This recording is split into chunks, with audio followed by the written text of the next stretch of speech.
Next ఎవరు అని లేదండి, ఎవరు వచ్చినా ఆయన ఎంత కష్టపడినా ఆయన కింద ఉన్న ఎమ్మెల్యేలు ఎంపీలు ఆయన కూడా ఎంత కష్టపడతాడో అంత బాగుంటుంది. ఇప్పుడు చంద్రబాబు నాయుడు వేస్తున్నారు, కానీ అతని కింద ఉన్న ఎమ్మెల్యేలు ఎంపీలు కష్టపడట్లేదు.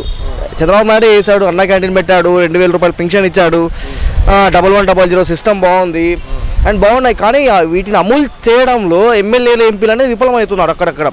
ఇదే చంద్రబాబు నాయుడు ఎంత కష్టపడుతున్నాడో అదే వీళ్ళు కనీసం మ్యాక్సిమం 50% వరకు కష్టపడితే ఖచ్చితంగా చంద్రబాబు నాయుడు మరీ కూడా వచ్చే అవకాశం 100% ఉంటుంది. ఎందుకంటే చేశారండి చంద్రబాబు నాయుడు, చేయాలి అనేది లేదు.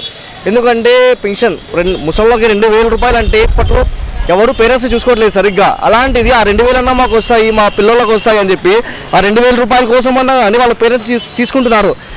అలాంటిది ఇంకా పెంచుతారో లేదో నెక్స్ట్ నాకు తెలియదు, కానీ ప్రజెంట్ 2000 చాలా బాగుంది.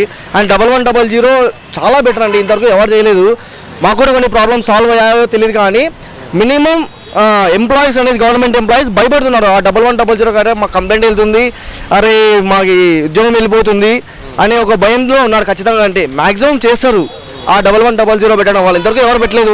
ప్రీవియస్ రాజశేఖర రెడ్డి ఉన్నారు, ఆయన ఏం చేశారో నాకు తెలియదు. ఎందుకంటే అప్పుడు ఇంకా చిన్న పిల్లోని నేను. ఇప్పుడు చూస్తున్న చంద్రబాబు నాయుడు అయితేనా బెటర్ బాగుంది, ఇంకా బాగుంటుంది. ఎమ్మెల్యే ఎంపీ ఇంకా బాగా సపోర్ట్ ఇవ్వాలి చంద్రబాబు నాయుడుకి. ఖచ్చితంగా చంద్రబాబు నాయుడు ఇలానే కంటిన్యూ చేస్తే ఖచ్చితంగా వస్తాడండి. అండ్ జగన్ గురించి నాకు తెలియదు, జగన్ సార్ గురించి. ఎందుకంటే ఆయనది నేను ఇంతవరకు ఎప్పుడు చూడలేదు. ఒకవేళ రావచ్చు, ఆయన కూడా వస్తే ఇంకా బాగా చేయొచ్చు. అండ్ నెక్స్ట్ పవన్ కళ్యాణ్ గారు వస్తే ఇంకా నాకు తెలీదు. ఆయన గురించి ఇంకా ఇప్పుడిప్పుడే వస్తున్నారు రాజకీయాల్లో కూడా, ఏం చేస్తారో అన్నది చూడలేము. ఆయన ఒకసారి సీఎం అయితే ఏం చేస్తారో మనకు కూడా తెలుస్తుంది. అలాగే జగన్ గారు కూడా అయితే బాగుంటుంది, ఇంకా చంద్రబాబు నాయుడు కన్నా బాగా చేయకపోవచ్చు, అది మనం చూడలేం. అయితే బాగుంటుంది, ఎవరు వచ్చినా కానీ మాకు చేయాలి. ఈయన చంద్రబాబు నాయుడు అయితే చేశాడండి, హ్యాపీ, వీఆర్ హ్యాపీ. అంతా చేయకపోయినా కానీ 60 to 70% will be happy with the Chandrababu Naidu garu. అది మనము ఇప్పుడు ఆయనేమో చంద్రబాబు నాయుడు బాగానే చేస్తున్నాడు, కానీ వీళ్ళు కొంతమందికి కార్యకర్తలకి మర్చిపోయినాడు, తెలుగుదేశం కార్యకర్తలకు మర్చిపోయినాడు ఆయన. మేము ఆ పార్టీలో తిరిగిన వాళ్ళమే, కాకపోతే మాకు ఇండ్లు అందరికీ ఇస్తామంటున్నాడు, కానీ కొంతమందికి అంత పట్టించుకోవడం లేదు ఆయన. అందుకోసం ఈసారి అందరూ ఈయనేమో బాగానే చేసినాడు చంద్రబాబు నాయుడు, అతనికి వేయాల ఓట్లు అని అంటున్నారు, కానీ కార్యకర్తలు పట్టించుకోవడం లేదు. కాబట్టి కొంతమంది ఓట్లు వేయరు ఆయనకి, తెలుగుదేశంకి. దానికోసం వాళ్ళ కార్యకర్తలకి గట్టిగా వాళ్ళకి ఏం కావాలో అవన్నీ సహాయం చేస్తే మళ్ళీ తెలుగుదేశానికి వేస్తారు, లేదంటే ఆయనకి ఇబ్బంది అవుతుంది.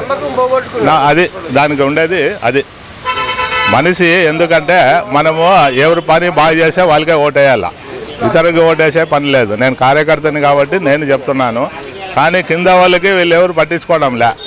దాన్ని యాక్షన్ తీసుకొని వీళ్ళకి ఏం లేదు ఏముంది అని చూసి దానికి వాళ్ళు ఇస్తే వాళ్ళకి గెలిపిస్తారు, లేదంటే ఆయన వచ్చేది కష్టం. ఇది నా పద్ధతి. ఈ వీడియో గనుక మీకు నచ్చినట్లయితే లైక్ చేయండి, షేర్ చేయండి.